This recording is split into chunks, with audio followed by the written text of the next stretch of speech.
Rahayu, rahayu, rahayu. Baik, langsung saja dalam episode kali ini, mari kita kaji tentang sebuah karya fenomenal dari pujangga lama kita, yaitu Suluk Malang Sumirang. Nah, Suluk Malang Sumirang ini karya Sunan Panggung, putra Sunan Kalijogo. Sunan Panggung ini juga salah satu dari murid Syekh Siti Jenar.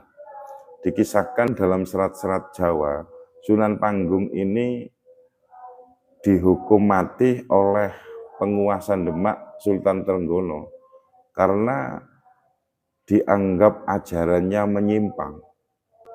Nah, Sunan Panggung ini punya kebiasaan yang nyeleneh. Beliau punya 2 anjing yang dinamai Ki Tokit dan Ki Iman. Nah, Ki Tokit dan Ki Iman ini merupakan anjing kesayangan Sunan Panggung. Kemana-mana diajak. Bahkan Ki Tokit dan Ki Iman ini seringkali diajak masuk ke masjid oleh Sunan Panggung. Sehingga hal ini membuat marah Sultan Trenggono dan akhirnya Sultan Trenggono memerintahkan untuk menghukum mati Sunan Panggung dengan cara dibakar hidup-hidup. Nah, ketika Sunan Panggung ini dibakar hidup-hidup oleh Sultan Trenggono, penguasa Demak, itu Sunan Panggung justru beliau menulis serat yang kemudian disebut Suluk Malang Sumirang. Nah, ini merupakan satu karomah atau kesaktian daripada Sunan Panggung. Lantas, benarkah kisah Sunan Panggung yang dibakar hidup-hidup dan tidak mati, malah justru beliau menulis sebuah karya Suluk Malang Sumirang ini? Apakah ini fakta sejarah atau bukan? Atau ini itu adopsi dari kisah Nabi Ibrahim yang dibakar oleh Raja Namrud? Ya, wallahu a'lam. Sejarah itu tidak 100% benar, tapi juga tidak bisa sepenuhnya salah. Untuk memahami serat-serat Jawa kuno, kita harus menggunakan pendekatan budaya. Karena bahasa itu budaya. Nah, bahasa sastra Jawa itu identik sekali dengan yang namanya sanepan atau kiasan. Nah, dengan demikian bisa jadi yang dimaksud dibakar itu adalah keadaan suhu politik di Demak waktu itu yang lagi panas, lagi terjadi perebutan penguasaan dan sebagainya. Lalu Sunan Panggung beliau menghindar dari situ, pergi ke suatu tempat untuk menyendiri dan menulis serat ini. Mungkin juga begitu yang dimaksud dengan Sunan Panggung dibakar hidup-hidup tapi masih hidup itu. Nah, terlepas dari itu semua, Suluk Malang Sumirang adalah salah satu peninggalan budaya dan karya-karya sastra para pujangga. Ini berarti bangsa ini mempunyai histori intelektual yang sangat kental sekali, terutama dalam bentuk suluk. Secara terminologi, suluk adalah lelaku atau pedoman untuk menjalani kehidupan, terutama keberagamaan. Suluk merupakan pedoman bagi masyarakat Islam Jawa untuk menjalani keberislamannya dengan jalur sufistik atau tasawuf. Sebagaimana yang diungkapkan oleh Ronggo Sasmito dalam Suluk Martabat Songo atau Suluk Martabat 9, Beliau menyatakan bahwa jika engkau ingin bertasawuf, maka perbanyaklah mempelajari suluk. Peranan suluk sebagai panduan tasawuf itu bisa dipahami dalam histori islamisasi masyarakat Jawa. Islam di Jawa bisa diterima, tapi tidak merubah kebudayaan Jawa itu.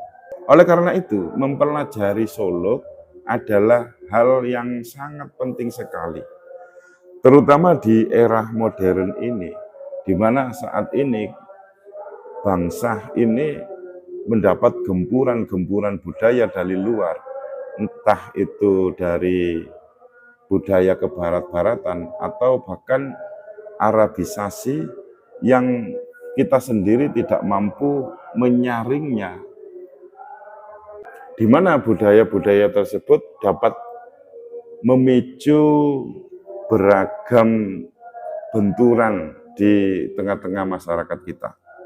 Dengan mempelajari suluk, kita bisa mengerti bagaimana sih keberislaman orang dulu itu, sekaligus mengerti tentang jati diri kebudayaan kita, sehingga kita dapat menjalani masa kini dan juga masa yang akan datang dengan lebih baik.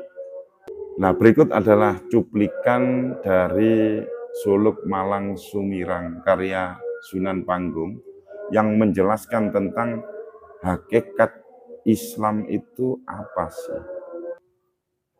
Pangrengen ingsun duk rare alit, nora Islam dening wong sembahyang, tan Islam dening pangangge, tan Islam dening wektu, tan selam dening kulambi, tan selam dening topo.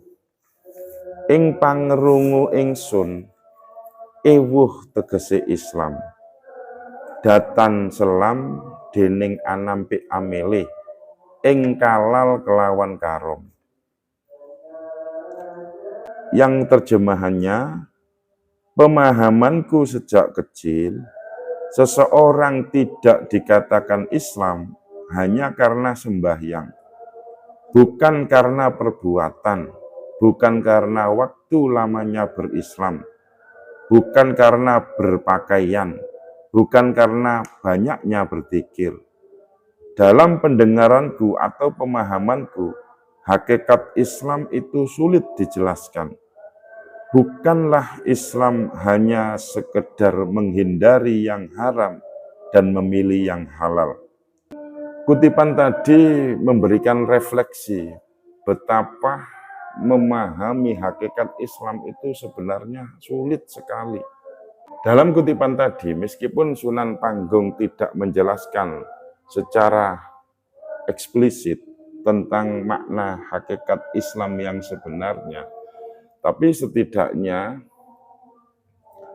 beliau menggambarkan bahwa orang yang menjalani Islam dengan baik adalah orang yang melakukan perbuatan-perbuatan baik dan tidak pernah meninggalkan jejak kecuali kebaikan.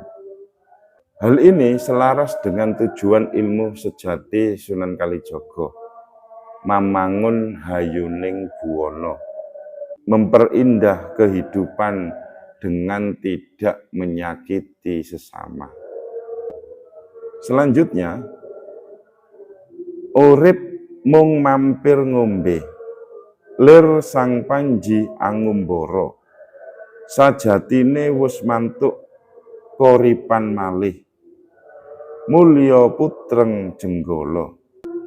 Hidup diibaratkan sebagai pengalaman, di mana pada akhirnya akan kembali ke tempat pada awalnya dirinya tercipta. Ibarat seorang pangeran yang mengembara, yang kembali ke istana dengan kemuliaan. Dari kutipan tadi, Sunan Panggung mengingatkan kita tentang dua hal. Yang pertama, mengenal jati diri. Ya, ini sesuai dengan sabda Nabi Muhammad, Man arafa nafsahu faqad arafa rabbahu. Siapa yang mengenal dirinya maka akan mengenal Tuhannya. Dan inilah yang dibuat pegangan oleh para tokoh-tokoh sufi seperti Ibnu Arabi, Jalaluddin Ar-Rumi, Sunan Kalijogo, Sunan Bonang, Syekh Siti Jenar. Dan yang kedua, ojo lali sangkan paraning dumadi. Jangan kau lupakan titik di mana kamu berasal, kamu akan kembali lagi ke titik itu. Nah, ini mengingatkan kita agar tidak melupakan Tuhan dan juga tidak melupakan jati diri kebudayaan kita. Nah, dengan menjadikan Suluk sebagai pedoman keberislaman, maka bangsa ini akan kembali kepada kejayaannya. Nah, ini tidak mengesampingkan pada nilai-nilai ajaran Islam. Sama sekali tidak. Justru Suluk ini mempermudah untuk memahami nilai-nilai Islam dengan lebih mudah sesuai dengan kebudayaan manusia tanpa menghilangkan keutamaan dari nilai-nilai hukum Islam tersebut. Nah, disimpulkan dalam kutipan bait Suluk Malang Sumirang ini bahwa alih-alih beranggapan dengan menjaga sholat dan tak pernah meninggalkan puasa akan menyelamatkan dirinya, justru itu menyebabkan kesombongan yang menjadi berhala baginya. Demikian Sunan Panggung menyebut akeh dadi berhala.